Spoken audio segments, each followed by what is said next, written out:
So when in doubt, focus on and nourish your core business. Again, 29.29. Yeah, When yeah. in doubt, focus on and nourish your core business. Let's go. I have helped so many people, and when I come into this malaise of mess, of lethargy, of confusion and blurriness in their business, what happens here is they got bored with their business. They've been doing the same thing for years. I believe that there's a fortune right under your nose. There's massive growth right under your nose in your core business. I work with one company that had about an $800,000 business. This is in 2009, right as the bad stuff was hitting in the economy. They're in the construction business. They were flat, no growth. Their competitors were going out of business. They had no profits themselves. We began to focus on the core business. He wanted to go somewhere else. I took 4 months to get him to get back focused on his core business. When he began to focus on his core business, he grew from $800,000 to $1.2 million. The next year, and still the economy is just going south, he went from $1.2 million to $2.2 million. This is just like a 2-year period of time. 2-year period of time.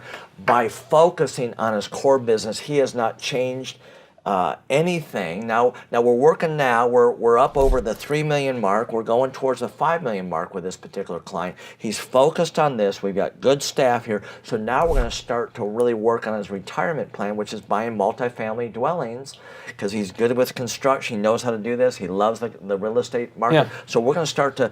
It's related to the core business, but he's got strength in his core business. He's still continuing to grow that, and now from the core business, he's going to start to grow connected to that. If we look up there at Steve Martin, it says persistence. Thankfully, persistence is a great substitute for talent.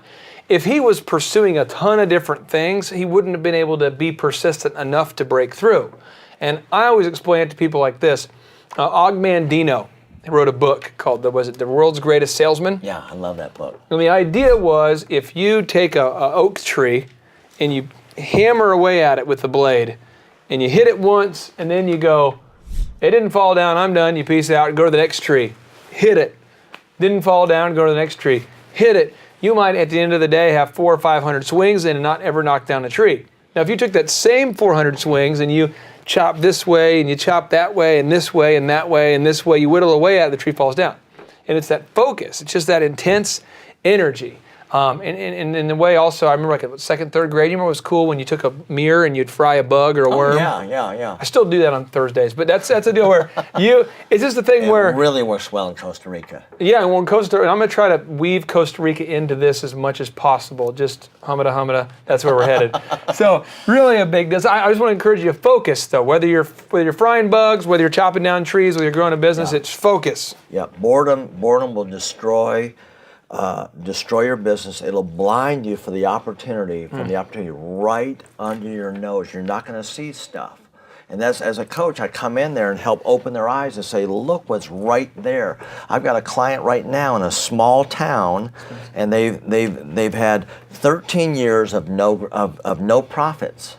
And we started work with them. This year, they're going to go from zero to about $300,000. It's about a $2 million business.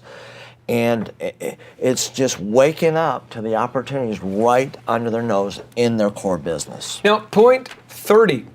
Here we go. Point 30 from this is off the coast of Stroud, Oklahoma. It's a tourism mecca. A lot of people come here.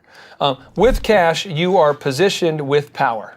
What does that mean? Okay, so when I begin to work with any client, and all of us professors at Thrive want your business to thrive. We want you to be successful in this. So one of the first things we'll do is we'll look at the balance sheet. It's where the assets, it's what you own, it's what you owe, and it's what you're worth. Okay? Real quick, I want to clarify, just in case I'm not tracking. Your balance sheet is you have all your cash, like what money coming in over on one side, right? Right. All your cash and your assets, your cars and your trucks, your equipment and all that kind of stuff. And all the stuff that you owe on the other side.